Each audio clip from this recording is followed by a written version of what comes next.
Hello there you guys, welcome to one of my videos. Manchester United will make a decision on Paul Pogba's future at the end of the season. At the moment, we have agreed to delay the decision on his future.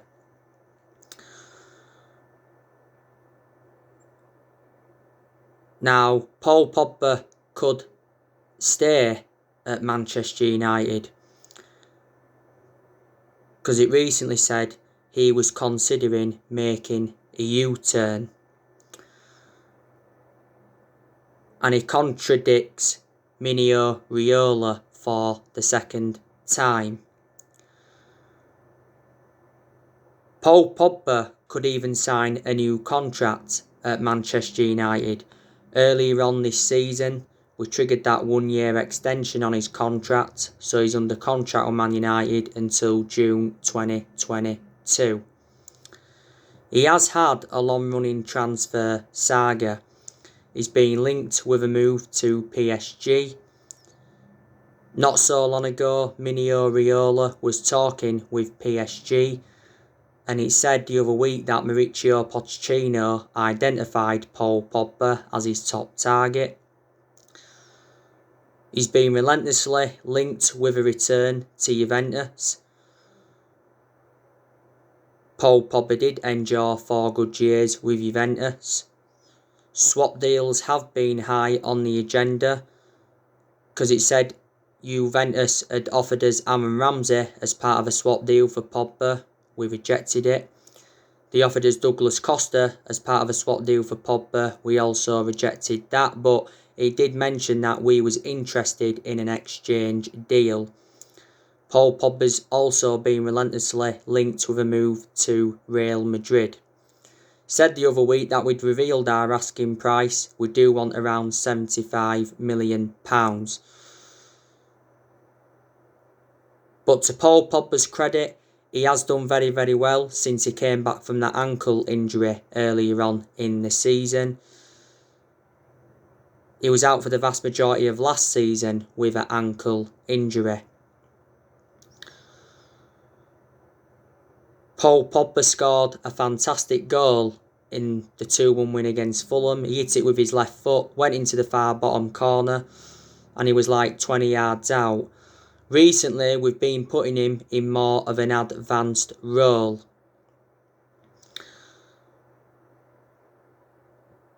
Mino Raiola, don't forget, made an announcement last month and said that his client's career at Man United is over. He said he's unhappy and he has to leave and he's got no intentions of signing a new contract.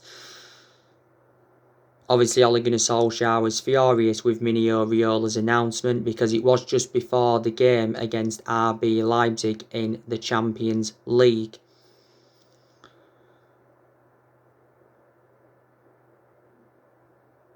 Paul Pogba did give an interview before the game against Liverpool in the league, and he did make an admission saying that we're not on Liverpool's level as yet, but he says we can win the Premier League title, and he was talking about his frustration of when he was on the bench. And he's recently said that Anthony Martial and Marcus Rashford don't have the experience or quality like Edison Cavani. But I think Paul Pogba's revival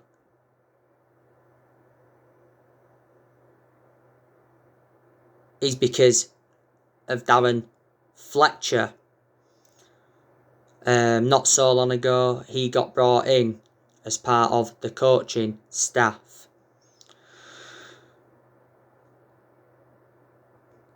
I think this is Paul Pogba's 5th season at the football club since he rejoined. He's our most expensive signing at the moment because we paid £89 million for him. He's won 3 trophies at the club so far, and that was the Europa League, the League Cup and the Community Shield. He's made over 100 appearances for Man United in all competitions.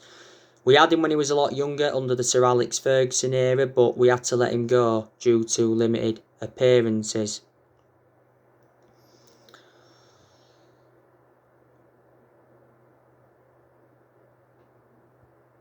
Solskjaer did say earlier on this season that Paul Pogba can be convinced to stay at the club if the club can win trophies.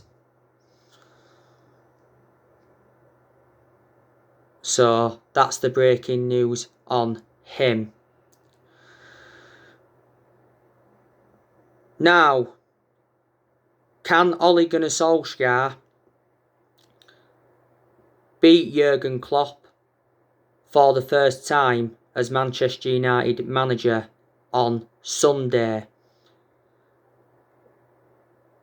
We do play Liverpool in the FA Cup 4th round on Sunday at Old Trafford.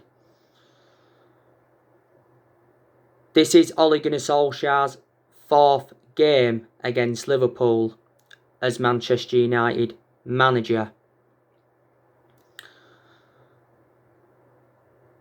Now I give you my reaction to Ole Gunnar Solskjaer's press conference earlier on ahead of this game.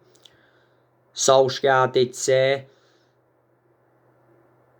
that he will be making changes. He's confirmed that Victor Lindelof is fine because Victor Lindelof has recently been out with a back injury. He sustained a couple of back injuries. He also mentioned Wan-Bissaka during the press conference. He praised him. He said that Wan-Bissaka is regarded as one of the best.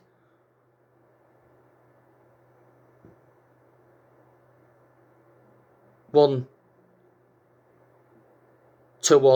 defensive fullbacks. He said something like that.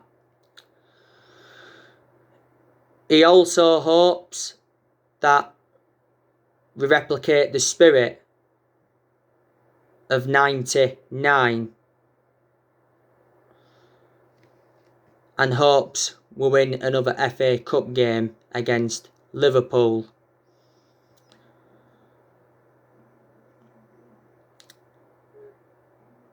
Solskjaer hit back at claims that Man United were defensive at Anfield.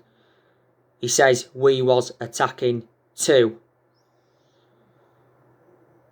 So he's actually hit back at Jurgen Klopp's comments, because Jurgen Klopp said after our 0-0 draw with Liverpool in the league at Anfield last weekend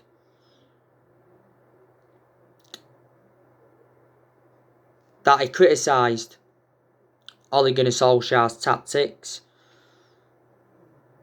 Obviously, he wasn't happy the way Ole Gunnar Solskjaer set his team up. It was only a few weeks ago that Jurgen Klopp was moaning about the amount of penalties that we get. He says, we do get a penalty like every 3 games.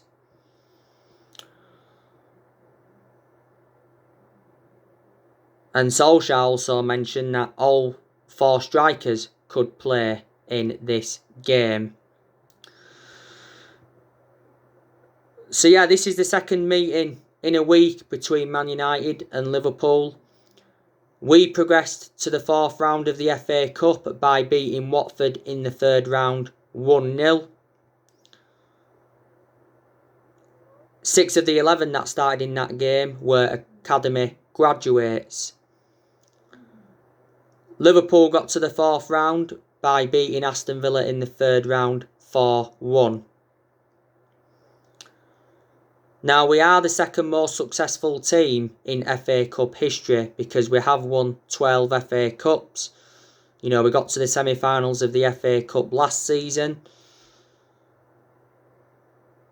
The last time we won the FA Cup was back in 2016 under Louis van Gaal era. Liverpool have won the FA Cup quite a few times, but they haven't won it since 2006.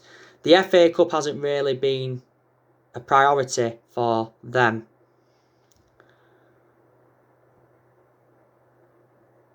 There has been 17 previous FA Cup meetings between Manchester United and Liverpool. We've won 9. Liverpool have won 4, and there has been 4 draws. Last time we played them in the FA Cup was back in 2012. Liverpool won that game 2-1. I think it was a late goal from Kite. Man United and Liverpool are the 2 most successful clubs in England. Liverpool are in a bad vein of form. They are winless in their last 5 Premier League games. They recently lost to Burnley 1-0. Burnley have ended their 68-game unbeaten run at Anfield in the Premier League.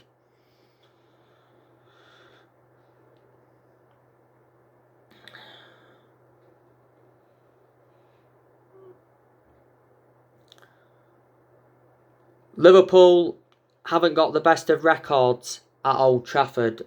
The last time they actually beaten us at Old Trafford was back in 2014. They did beat us by 3-0. They also beat us back in 2009 at Old Trafford 4-1. So they've only beat us a couple of times in the last 10 or 11 years. But the last time we beat Liverpool was back in 2018. And obviously our last win at Anfield was back in 2016. I've already given you my starting 11 prediction for this game on how I think, we could line up.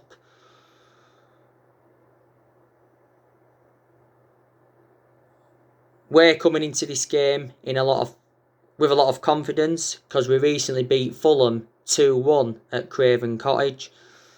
Like I said, we started that game slow. Fulham were on the front foot.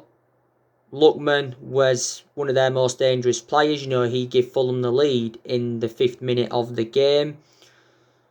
And he had quite a few shots. Certainly Ruben Loftus-Cheek was Fulham's best player in that second half because he had a fantastic chance, produced a good save from David De Gea.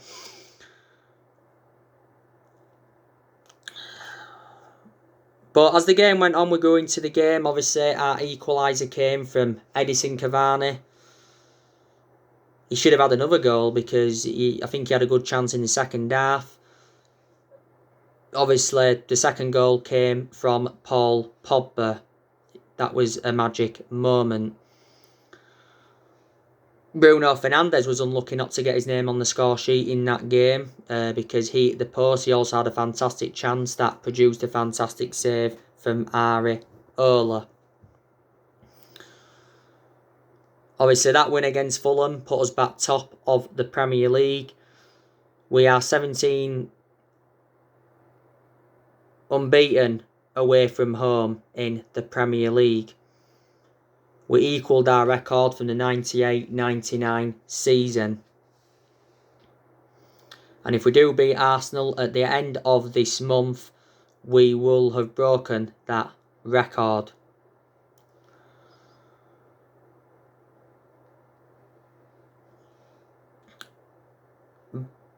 Prior to the Fulham game, Solskjaer praised Fulham. He says that Fulham are well structured.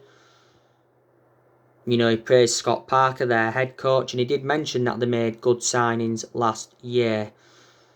Fulham have seemed to have improved since they got that draw against Liverpool back in early December because prior to the game against us, I think they'd only lost 1 of their last 7. But we've got a good record against Fulham. We have. Fulham haven't beaten us for 11 years. And I think we are now unbeaten in our last 13 Premier League games. But I've got to say, in that game at Anfield last weekend, I think we was unlucky not to win, because Bruno Fernandes has had a chance, produced a fantastic save from Allinson, and Paul Pogba had a fantastic chance, produced a fantastic save from Allinson. Paul Pogba should have scored that chance, but he made up for it anyway with that superb goal against Fulham.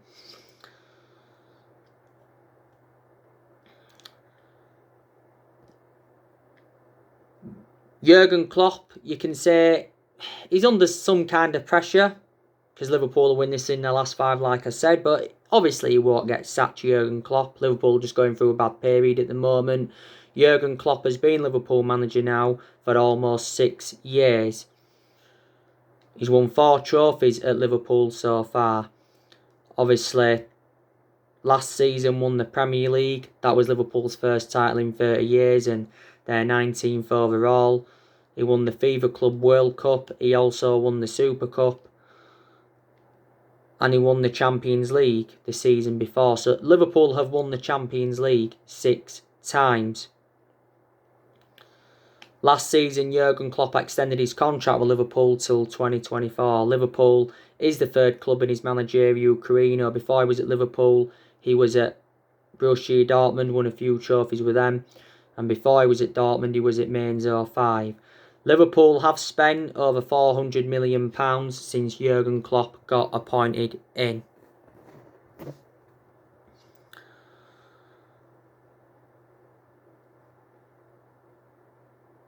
Jurgen Klopp is probably the best manager they've had in this generation. They've had good managers of Liverpool, not just Klopp. I thought Brendan Rodgers was quite good for them. He enjoyed one good season with Liverpool. Rafa Benitez was also good for them. He won the Champions League with them. Gerard Houllier was good for them. Gerard Houllier passed away last year, I think it was. They had Bill Shankly and Paisley a lot of years ago. Don't really know how they did, to be honest with you.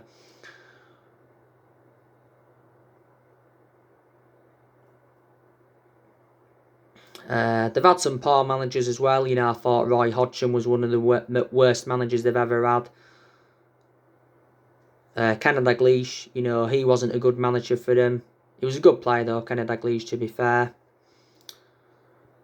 So there you go. And it'll be interesting to see how Liverpool approach this game themselves.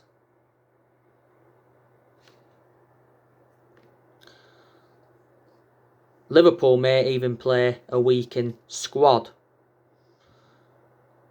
Liverpool have got a few young players, haven't they? They've got that Williams, they've got that Phillips, they've got that Nico Williams, they've got that Curtis Jones.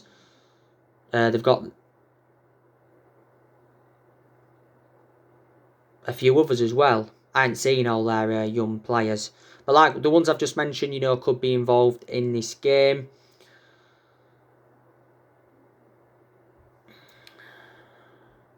Mina Mimo, he's another player as well. They got him in January of last year.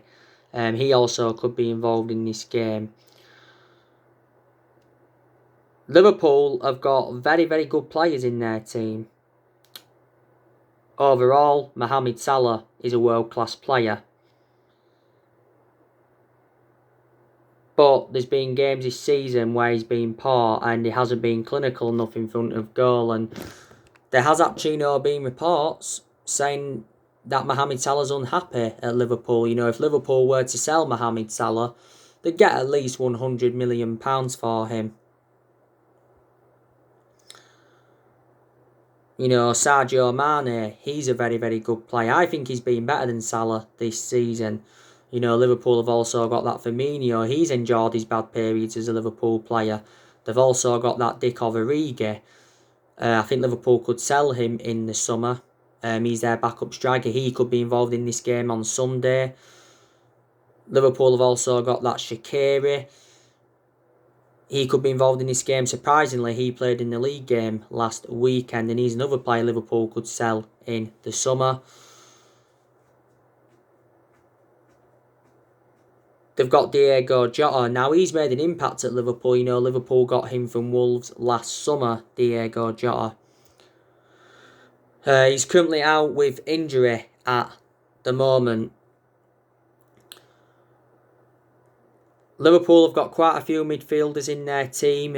Obviously, they've got Jordan Henderson. They've got Jorginho Wijnaldum. He could leave Liverpool in the summer. He said a few weeks ago, was it, that he rejected a contract extension.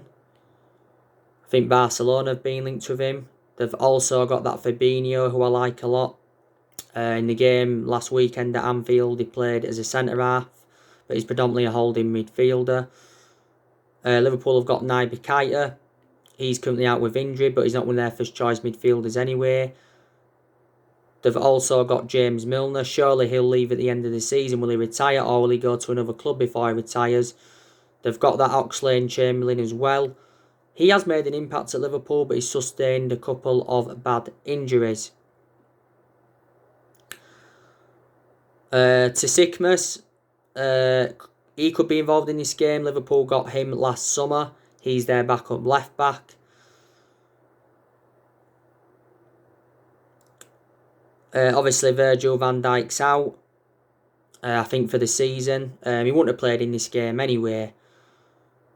Virgil van Dijk is the second most expensive centre-half in the world. Liverpool paid 75 mil, but he's the best centre-half in the world.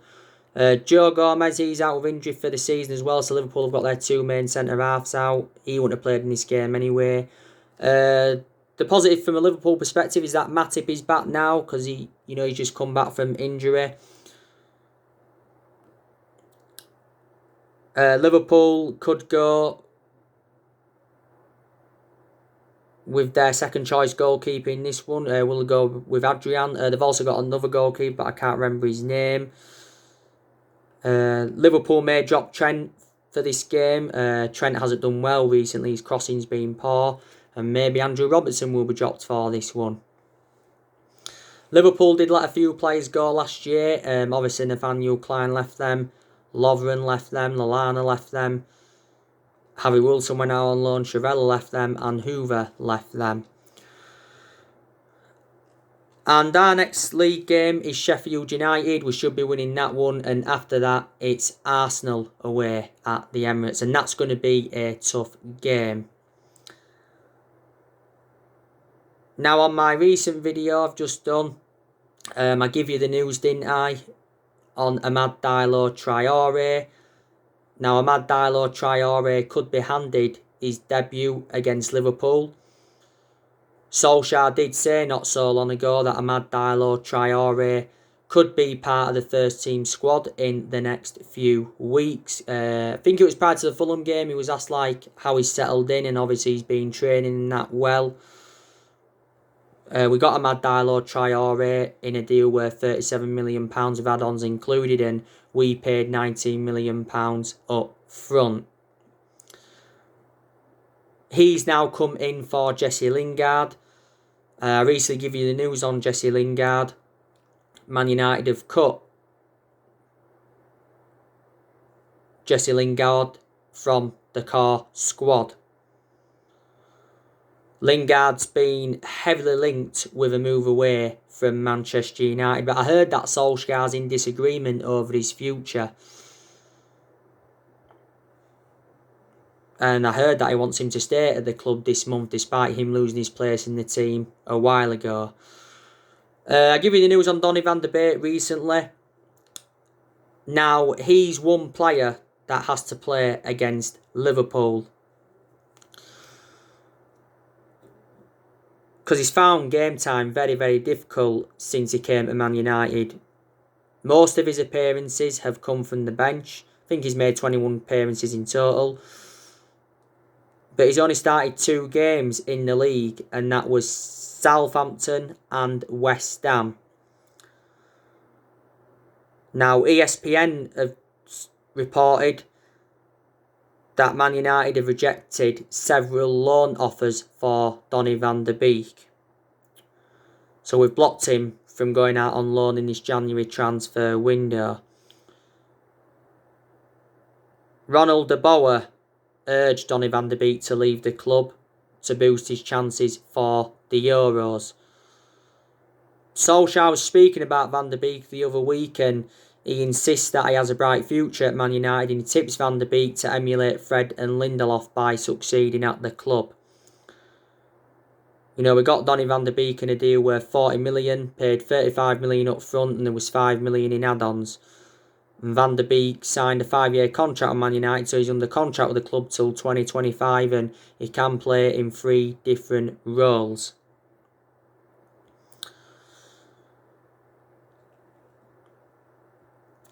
You already know the news on the transfers and that.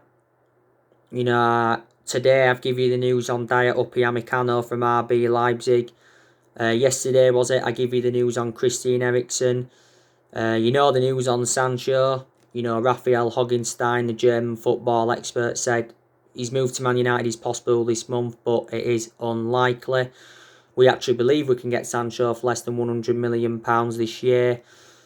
You already know the news on Erling Haaland as well. Solskjaer would love to sign him. He was disappointed that we missed out on him back in 2019. But there is 3 areas where I think we need to strengthen up. I've gone through with you on this. I think, you know, we need a world-class striker. We need a midfielder. And we also need a centre-half. We're looking to make around 4 signings this year to complete our squad overhaul. Don't forget, Sky Sports recently said that Ole Gunnar Solskjaer says that signings are long-term, not a quick fix. So yeah, he did say January signings are unlikely. We're focusing on the outgoings rather than the incomings in this window. Because there's still deadwood at the club we need to get rid of. You know, this January transfer window is Ole Gunnar Solskjaer's 5th transfer window as Man United manager. And obviously Ed Woodward has promised he'll back Solskjaer. You know, he said towards the end of last year he will back him with a long-term plan centred around summer transfer windows. But, you know, the board has been one of the biggest problems at the club for several years. But Solskjaer's made fantastic progress at Man United in the last year or so. You know, we're top of the Premier League. We can win the Premier League this season. You know, Rooney believes we can go all the way. Solskjaer in recent weeks has been playing mind games. You know, he actually said before the Burnley game that we must stay humble and not think we've cracked it if we go top. He said after the 1-0 win against Wolves earlier on in the season that we're not in the title races yet, but he said if we are still challenging in March, he'll start to believe then we are in the title race. If we win the Premier League this season, it will be our first Premier League title since 2013 and our 21st overall, and it would be a remarkable achievement, and then I can assure Solskjaer would be the long-term manager. Like I've said on my recent videos, I think he's on course to earn himself a new contract. He's more than halfway through now his 3-year deal that he signed back in March 2019 when he got the job permanently.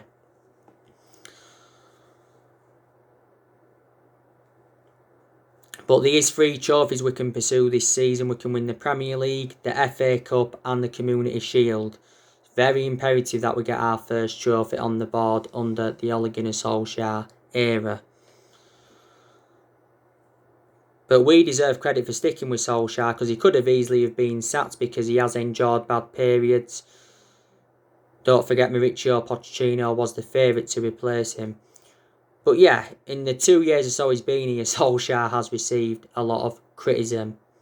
And there was a lot of United fans at one point demanding him out, but obviously with how good we've been in recent months, their perceptions have slowly started to change, and a lot of United fans, or all United fans should I say, are Ole in. Some people say that, you know, we need to prove ourselves against the top teams if we are to be genuine title contenders, and we haven't beaten the top teams yet this season, but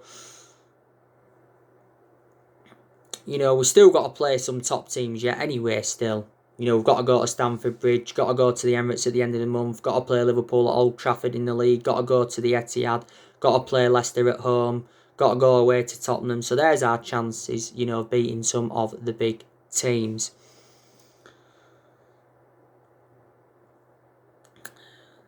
So yeah. So anyway guys, that's everything to update you today. Drop your comments, likes below on the channel. If you do, consider subscribe as always, and take care. God bless you all again very, very soon.